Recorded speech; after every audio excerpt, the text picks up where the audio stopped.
दौरा चीन में सी पैक पर पेशरफ से मुतालिक बातचीत होगी। सी पैक मनसूबा लोगों का मयार जिंदगी बुलंद करेगा। पाकिस्तान और चीन दोस्त और शराकतदार के तौर पर खड़े हैं। वजीर आजम शहबाज शरीफ का ट्वीट। तहरीक इंसाफ के लॉन्ग मार्च का गुजरावाला के चंदा किला में पड़ाव। शुरका के लिए पहलवानी नाश्ते की तैयारी।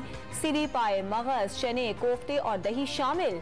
GT रोड के अतराफ तमाम तालीमी इदारे बंद। इमरान खान की क़यादत में काफिला दोपहर 12 बजे सियालकोट रवाना होगा। अमरीका ने साजिश से इमरान हुकूमत गिराने का दावा फिर मुस्तरद कर दिया। प्रोपेगेंडे को ताल्लुकात की राह में नहीं आने देंगे।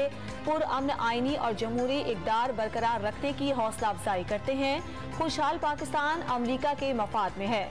तर्जुमान अमरीकी महकमा खारजा नेड प्राइस की प्रेस कॉन्फ्रेंस। नवाज शरीफ ने शहबाज शरीफ को इमरान खान के साथ मुज़ाकरात से रोक दिया। 2000 का जत्था लाएं या 20,000 का। इमरान खान का कोई मुतालिबा ना सुने, कोई फेस सेविंग ना दें। 10 लाख अफराद लाने का दावा करने वाला अभी तक 2000 बंदे इकट्ठे नहीं कर सका। नवाज शरीफ का दावा। आलमी मंडी में तेल की कीमत में कमी का फायदा आवाम को मुंतकिल ना हो सका। पेट्रोलियम मसनूआत की मौजूदा कीमतें 15 नवंबर तक बरकरार रखने का फैसला। पेट्रोल पर फी लीटर लेवी भी 47 रुपए 26 पैसे से बढ़ाकर 50 रुपए फी लीटर मुकर्रर। टैक्स रिटर्न जमा कराने की आखिरी तारीख 1 माह के लिए बढ़ा दी गई। आज से $1 लाख तक की LC खोली जा सकेगी।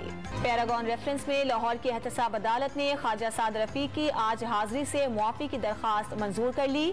नैब के गवाहान से 17 नवंबर को जवाब तलब। और T20 वर्ल्ड कप में श्रीलंका के खिलाफ अफगानिस्तान की बैटिंग।